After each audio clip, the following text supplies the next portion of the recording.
सबको जय मसीह की। मैं जतिन बब्बर और आप देख रहे हैं मसीह परिवार चैनल। जैसे कि आप सब जानते हैं कि मैं इस चैनल पे प्रभु के अलग अलग दासों की वीडियोस डालता हूं, तो अगर आपको हमारा चैनल अच्छा लगता है तो आप इस चैनल को ज़्यादा से ज़्यादा सब्सक्राइब जरूर करें, ताकि आप प्रभु के वचन को सुन सके। वीडियोस को ज़्यादा से ज़्यादा शेयर करें, ताकि जिन लोगों तक वचन नहीं पहुंचा उन तक भी वचन पहुंच सके। सबको जय मसीह की। एक बार मैं आपसे दोबारा कहूँगा कि इस चैनल को सब्सक्राइब जरूर करें और वीडियोस को ज़्यादा से ज़्यादा शेयर करें। जय मसीह की। कि यदि आप लोगों की लाइफ में पवित्रता आई है तो वो एक ऐसा बाड़ा है जिसे शैतान तोड़ नहीं सकता। शैतान हर तरह के बाड़ा को, हर चीज को तोड़ सकता है आपकी लाइफ में, लेकिन यदि होलीनेस है, यदि पवित्रता आई है, एक ऐसी पावर है जिसे वो तोड़ नहीं सकता। इसीलिए वो बार बार ऐसी चीजों में आपको डालने का प्रयत्न करता है जिसमें से कि आप निकले, आप पाप में पड़े और आपकी लाइफ में से पवित्रता दूर हो, बाड़ा टूटे, ताकि वो अटैक कर सके। क्योंकि जब आप मसीह में आते हैं, आप बचाए गए हैं, अपने प्रभु को ग्रहण किया, उद्धारकर्ता ग्रहण किया, लेकिन उसके बाद फिर जब आप एक तरह के पाप में फंसते हैं, किसी भी तरह के, चाहे वो व्यभिचार हो, चाहे प्रभु के दासों के विरुद्ध बोलना हो, चाहे प्रेयर्स की कमी हो, चाहे नशा हो, किसी भी तरह का, चाहे रिश्वतखोरी हो, चाहे चोरियां हो, किसी भी तरह का व्यभिचार हो, जब ऐसे कामों में जो परमेश्वर ने करने से मना किया, जब ऐसी चीजों में, गलत चीजों में आप पड़ते हैं, तो फिर से जहां से परमेश्वर ने, आप जिन चीजों से, जिन पाप से, जिन बीमारियों से, स्ट्रगल से परमेश्वर ने आपको निकाला, शैतान उसी स्ट्रगल में, उसी बुरे पास्ट में, उसी शर्मिंदगी में फिर से वापस लेकर जाता है। हालेलुया। यदि हम परमेश्वर के वचन में पढ़े तो किस रीति से खुदावन जो है आपको छूता है, लेकिन जो शैतान है फिर से पास्ट में लेकर जाता है। जब देखते दूसरा शमूएल 15 उसकी 30 में क्या लिखा कि तब दाऊद जैतून के पहाड़ की चढ़ाई पर सिर ढांके नंगे पांव रोता हुआ चढ़ने लगा, और जितने लोग उसके संग थे वे भी सिर ढांके रोते हुए चढ़ गए। सो वचन कहता है कि जब दाऊद को खबर मिली कि उसका बेटा जो है अबशालोम उसके विरुद्ध हो गया और वो स्वयं राजा बनना चाहता है और दाऊद को मारना चाहता है, तो लिखा है कि वचन में कि दाऊद जैतून के पहाड़ की चढ़ाई पर नंगे पांव सिर ढांके रोते हुए जो है चढ़ने लगा। और ये तो हमने दाऊद की लाइफ में बहुत पहले ये सिचुएशन देखी थी, जब शाऊल दाऊद के पीछे पड़ा था। वचन कहता कि जब परमेश्वर ने शाऊल की बजाय दाऊद को चुन लिया, तो शाऊल किस रीति से मारने के लिए, उसे घात करने के लिए दाऊद के पीछे पड़ा था, और दाऊद बचने के लिए जंगलों में था, जंगलों गुफाओं में छिपा फिरता था, नंगे पांव रोता हुआ, और परमेश्वर से प्रेयर करता कि मैंने क्या बिगाड़ा है शाऊल का, मैंने क्या बुरा किया कि मेरे साथ ये हो रहा है। और लिखा है कि तब परमेश्वर ने दाऊद की पवित्रता को, दाऊद की वफादारी को और दाऊद की विश्वास योग्यता को परमेश्वर ने देखकर उसे परमेश्वर ने राजा बनाया था। शाऊल के ऊपर विजय एक तरह से परमेश्वर ने दाऊद को दिलाई थी, बड़ी टेस्टमनी दी थी, और दाऊद राजा बना था। और लिखा है कि जब फिर दाऊद ने सब कुछ पा लिया, ब्लेस्ड था अपनी लाइफ में, पूरी तरह सारी बरकतें उसके पास थी, वो राजा था, किंग था, कोई शत्रु नहीं था उसके सामना कर सकता, पूरी तरह से अपनी लाइफ में पूरी तरह से प्रफुल्ल था, फ्रूटफुल था। और लिखा है कि फिर उसने किया क्या? पाप किया। वचन कहता है कि उसने जो है बैतशबा नामक एक लेडी के साथ उसने पाप किया, गलत किया, उसके पति को गलत रीति के साथ मरवा दिया। और वचन कहता है कि जैसे ही उसने पाप किया, उसने माफी तो मांगी, लेकिन उसका असर परमेश्वर कहता है तेरी लाइफ में बना रहेगा, तेरे घराने पर तलवार चलेगी। और तब लिखा है कि अबशालोम का जो मन बदला, उसका सिर घूमा, और कहता है कि वह राजा दाऊद अपने पिता के विरुद्ध हुआ और उसे मारने के लिए उसके पीछे पड़ गया। और लिखा है कि फिर पाप की वजह से फिर से वही उसकी लाइफ में कंडीशन आ गई। वचन कहता है कि फिर से वही कंडीशन, और वचन कहते हैं कि तब दाऊद जैतून के पहाड़ की चढ़ाई पर सिर ढांके नंगे पांव रोता हुआ चढ़ने लगा, और जितने लोग उसके संग थे वे भी सिर ढांके रोते हुए चढ़ गए। कि जब एक बार उसने पाप किया और फिर से वही सारी प्रॉब्लम्स, फिर से पास्ट वही संघर्ष, वही प्रॉब्लम्स, सब कुछ वही उसकी लाइफ में आ गया। और परमेश्वर कहता है कि जब एक व्यक्ति पाप करता है तो वो पुराने पास्ट में पुरानी चीजें उसकी लाइफ में आ जाती है, फिर से वही संघर्ष, फिर से वही बीमारियां, फिर से वही प्रॉब्लम्स उसकी लाइफ में आ जाती हैं। सो पाप क्या? पाप जड़ है हर तरह के संघर्ष की, हर तरह की बीमारी की। पाप जड़ है हर तरह की फेलियर की। शर्मिंदगी की जड़ है। और इसीलिए परमेश्वर कहता है कि पाप मत करो, पाप से नफरत करो, पाप की मजदूरी परमेश्वर कहता मौत है। क्योंकि वचन कहता है कि परमेश्वर जो है अच्छा पे बैक करने वाला परमेश्वर है, प्रभु अच्छी मजदूरी देने वाला परमेश्वर है, प्रभु किसी की मजदूरी नहीं रखता। प्रभु कहता है कि यदि मैं तुम लोगों की सालों की 10-10 साल पुरानी प्रार्थनाओं को मैं स्मरण रखता हूं, उन 10-10 साल पुरानी प्रार्थनाओं के उत्तर देता हूं, तो परमेश्वर कहता है जो तुमने पाप किया, चाहे वो तुमने अपने कमरे में किया, चाहे तुमने सीक्रेटली किया, चाहे तुमने खुले में किया, तो परमेश्वर कहता है वो भी मुझे याद है और उसका भी मैं पूरा बदला देने की परमेश्वर कहता है मैं सामर्थ रखता हूं। सो खुदावंत कहता है कि तुम्हारी प्रेयर्स जो है इस वचन को जो है तोड़ नहीं सकती। खुदावंत कहता है कि मैंने अपने नाम से अधिक जो है महत्व अपने वचन को दिया। सो वचन यदि कहता है कि पाप की मजदूरी मौत है, तो आप और मैं कौन होते हैं जो इस वचन को जो है वो बदल सकें कि नहीं परमेश्वर हम इतने रोजे रखेंगे, पाप की जो मजदूरी मौत है, हमने पाप किया, इसका फल हमें नहीं मिलेगा।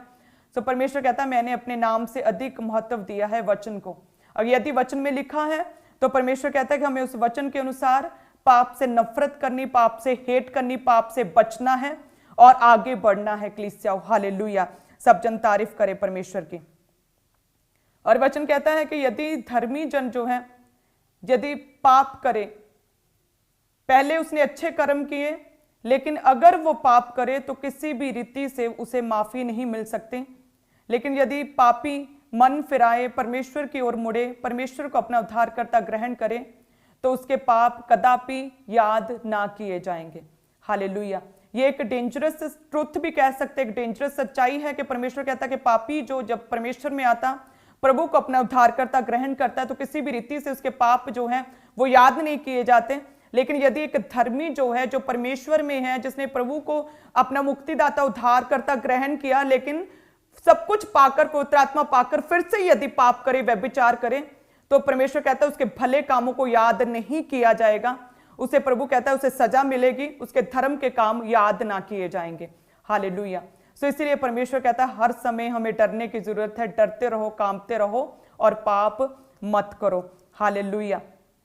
क्योंकि शैतान तो यही चाहता है ना कि हमें पास्ट में, पुरानी चीजों में, वही संघर्ष, वही बीमारियों में वही वापस लेकर जाए। जिस तरह से दाऊद को लेकर गया, कहते हैं कि वह सिर ढांके नंगे पांव, कहते हैं नंगे पांव सिर ढांके रोता हुआ, कहते वो चढ़ रहा था, बचता हुआ, और ये पाप की वजह से उसकी लाइफ में ये संघर्ष आया, उसका बेटा मारा गया। सो जब कोई पाप करता है, वचन कहता है कि उसे पापों की माफी तो मिल जाती, लेकिन उसका असर उसकी लाइफ में बना रहता है। दाऊद ने लिखा कि जब पाप किया उसने परमेश्वर से क्षमा मांगी कि परमेश्वर मुझे माफ कर दे। लिखा है कि परमेश्वर ने उसे माफ तो किया, लेकिन परमेश्वर ने कहा कि इसका असर तेरी लाइफ में रहेगा, तेरे घराने पर तलवार चलेगी। हालेलुया।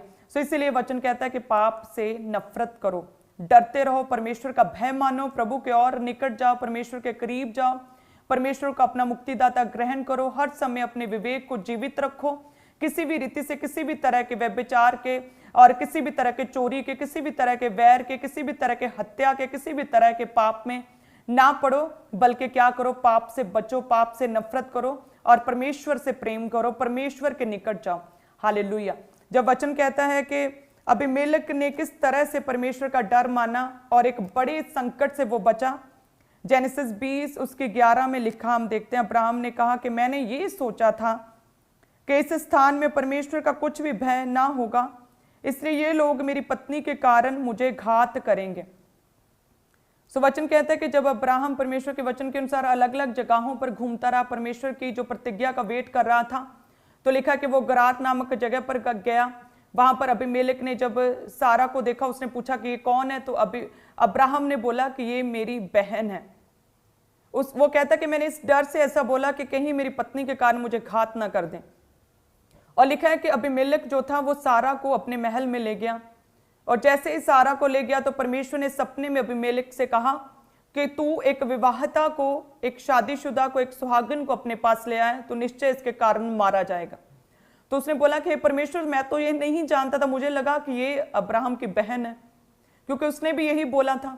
और वचन कहता है कि जैसे ही सारा को अबीमेलेक अपने महल में लेकर गया था, तो उसके राज्य की सारी औरतें जो थीं, उनकी गर्भ को, कोख को परमेश्वर ने बंद कर दिया था। किसके कारण? एक पाप के कारण, एक पाप की इच्छा के कारण। सोचो, सिर्फ अपने घर में, अपने महल में रखने ही के कारण परमेश्वर ने अबीमेलेक के राज्य में जितनी लेडीज थी उनके गर्व को खुदा ने बंद कर दिया। यदि अबीमेलेक सारा के साथ कुछ गलत कर लेता, इंसल्ट करता उसकी, तो परमेश्वर क्या हाल करता। अबीमेलेक ने अब्राहम से कहा कि तूने मुझे ऐसा क्यों कहा, तूने मुझे सच क्यों नहीं कहा। तो वो कहता मुझे नहीं पता था कि इस अन्य जातियों में, इस अन्य जगह के ऊपर जहां पर परमेश्वर का नाम नहीं, यहां पर भी परमेश्वर का डर मानने वाले लोग मिलेंगे। तो वचन कहता है कि अबीमेलेक परमेश्वर का डर मानता था, इसलिए उसने पाप नहीं किया। हालेलुया। उसने सारा को वापस किया, कहता है कि मैं परमेश्वर का डर मानता हूं, मैं किसी भी तरह का पाप नहीं कर सकता। लिखा है कि अबीमेलेक परमेश्वर का डर मानता था, जिसकी वजह से उसने पाप नहीं किया। इसलिए प्रभु यीशु मसीह कहते हैं कि डरते रहो, कांपते रहो और पाप मत करो। हालेलुया। तो प्रभु यीशु मसीह कहते हैं परमेश्वर का डर मानो, परमेश्वर के निकट रहो हमेशा, किसी भी तरह का पाप मत करो, क्योंकि यही एक पाप है जो हमारी लाइफ में से कई तरह की निराशा, स्ट्रगल्स, बीमारियों को लेकर आता है। और पवित्रता ही एक ऐसी चीज है जिसका शैतान के पास कोई तोड़ नहीं।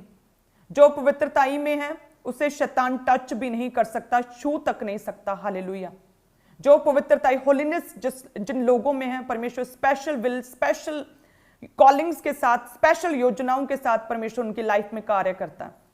जो लोग पवित्रताई में, जिनके विवेक शुद्ध हैं, जो अपने मन में भी पूरी तरह से बिल्कुल सही सोचते हैं, शुद्ध हैं, अपनी आंखों से शुद्धता है जिन लोगों के, अपने हाथों की शुद्धता है, जो सीक्रेट सेंस में भी नहीं है, लोगों के सामने भी धर्मी है बट असल अपनी पर्सनल लाइफ में भी जो किसी भी तरह के कोई सीक्रेट सेंस में नहीं, स्पेशल कॉलिंग, स्पेशल विल है परमेश्वर की, स्पेशल बात करता है खुदावंद उन लोगों से। हालेलुया। अमेजिंगली परमेश्वर आपको छूता, ब्लेस करता है जो पवित्रताई में अपने जीवन को जीते हैं।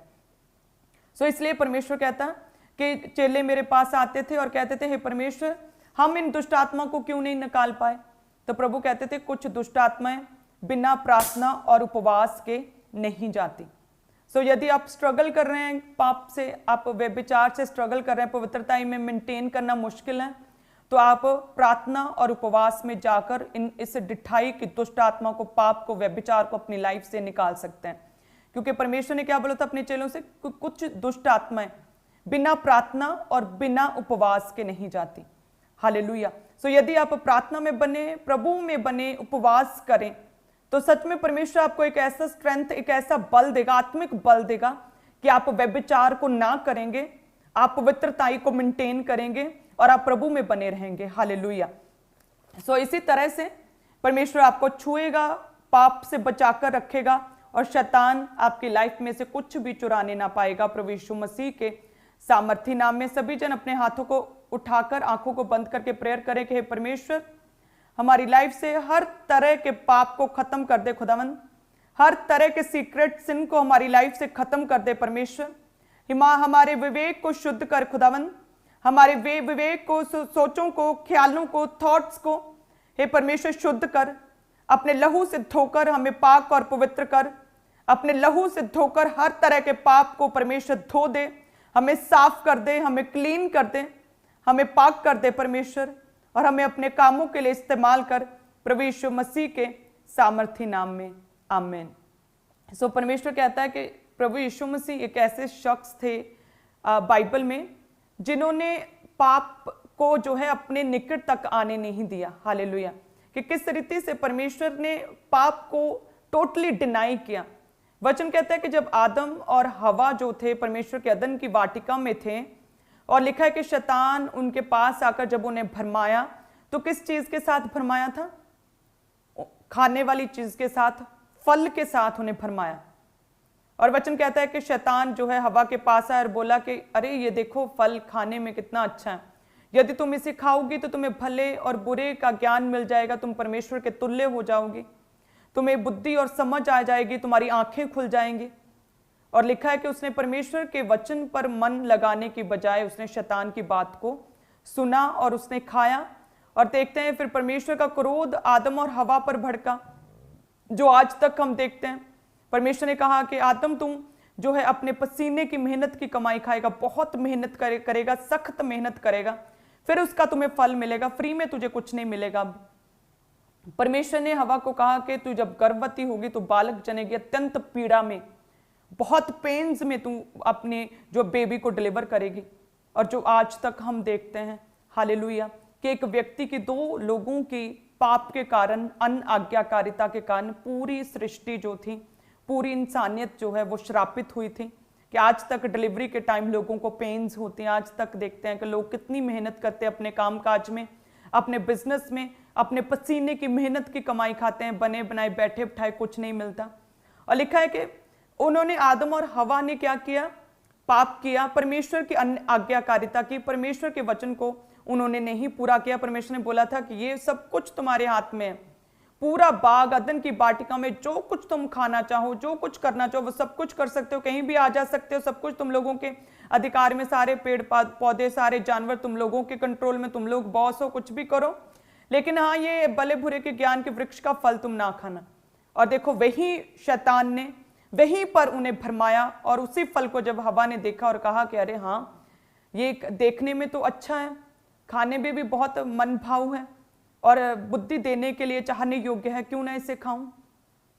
और यदि हम देखें नए नियम में तो जब प्रभु यीशु मसीह प्रार्थना और उपवास 40 दिन के प्रभु ने किए थे, और वचन कहता है कि 40 दिन रात के उपवास के बाद जब प्रभु यीशु मसीह को भूख लगी तो लिखा है कि भरमाने वाला शैतान जो है परमेश्वर के पास आकर कहता है कि इन पत्थरों को बोल रोटी बन जाए।